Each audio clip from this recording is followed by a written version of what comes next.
On va passer à l'or. Donc, on évoquait ce métal précieux, plus que jamais, valeur refuge. Alors, l'or, la première question qu'on se pose, c'est est-ce que l'or peut-il baisser? D'accord? Alors, à court, à moyen terme, oui, l'or peut baisser à court ou moyen terme. Bien que la tendance globale reste actuellement haussière, selon la plupart des experts, on peut baisser. D'accord? Plusieurs facteurs économiques et géopolitiques peuvent provoquer une correction, une baisse importante, temporaire des prix sur l'or. Je m'explique. Les principaux facteurs de la baisse, ça peut être une hausse des taux d'intérêt. D'accord? La Fed peut surprendre. Un renforcement du dollar, une baisse de la demande physique et financière de l'or, important. Ce qu'il faut aussi surveiller, c'est la volatilité, on en parlera après, et une correction, des corrections sont possibles. C'est-à-dire que malgré la dynamique haussière actuelle, on est sur des records historiques franchis jour après jour. D'accord. Plusieurs experts estiment qu'une correction est possible autour des 3000. Moi, je suis sur les 3500. Pourquoi? Je vais vous montrer après graphiquement. D'accord. Alors, j'ai fait une petite analyse toute simple.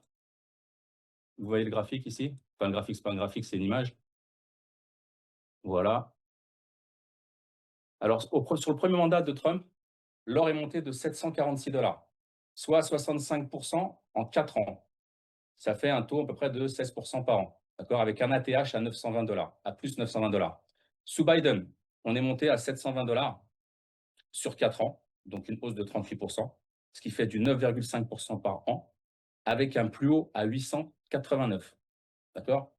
Ça nous fait en fait, aujourd'hui, je veux dire, depuis 9 mois, en 9 mois, sous Trump, on est monté de 1230 $. C'est énorme. On a fait plus 47%, c'est énorme. Comme on dit en Suisse, il y a quelque chose qui joue pas. D'accord? C'est-à-dire que si on passe d'ici de 730 $ en moyenne à 1230 $, on est environ de tête à 68-69% de hausse.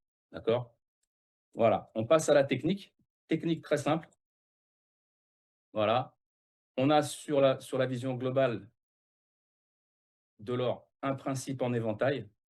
Bon, c'est un peu, vous avez l'impression que c'est Beaubourg, mais c'est pas Beaubourg, on a dû l'enlever. On a un principe en éventail, vous voyez qu'on allait chercher ces zones ici de polarité à chaque fois. D'accord? Je vais vous les enlever maintenant, ici, là, et on va rester sur le biseau ascendant que vous voyez en blanc. C'est du live, hein? Alors, là, ici, voilà. Donc, le biseau ascendant pourrait faire descendre le marché très bas, hein, autour des 3000, 3180, 3060. Dans un premier temps, ce qui pourrait se passer, c'est la cassure de ce niveau-là. On a aussi des divergences, hein. Divergence du ROC, divergence du RSI, donc c'est des divergences baissières. On peut tracer ici une ligne de tendance et sur la cassure, rentrer à la vente. D'accord? Au niveau des niveaux, ce qu'on pourrait surveiller sur du long terme, ça serait les niveaux de Fibonacci ici. Ces niveaux-là que je vais vous tracer rapidement ici. Les 23,6 de Fibonacci. D'accord? Les 38,2 et les 50% tous des 3222. Donc, le marché pourrait corriger à court terme, moyen terme, sur les 3564, 3518. D'accord?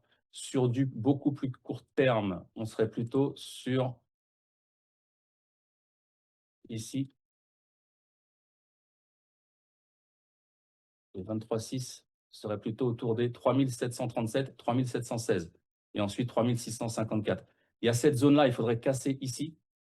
Cette zone-là, les 3600, 3670, 3620, pour aller chercher les 3500, cette belle mèche ici qu'on a eue à 3500 le 22 avril 2025. Voilà pour l'or.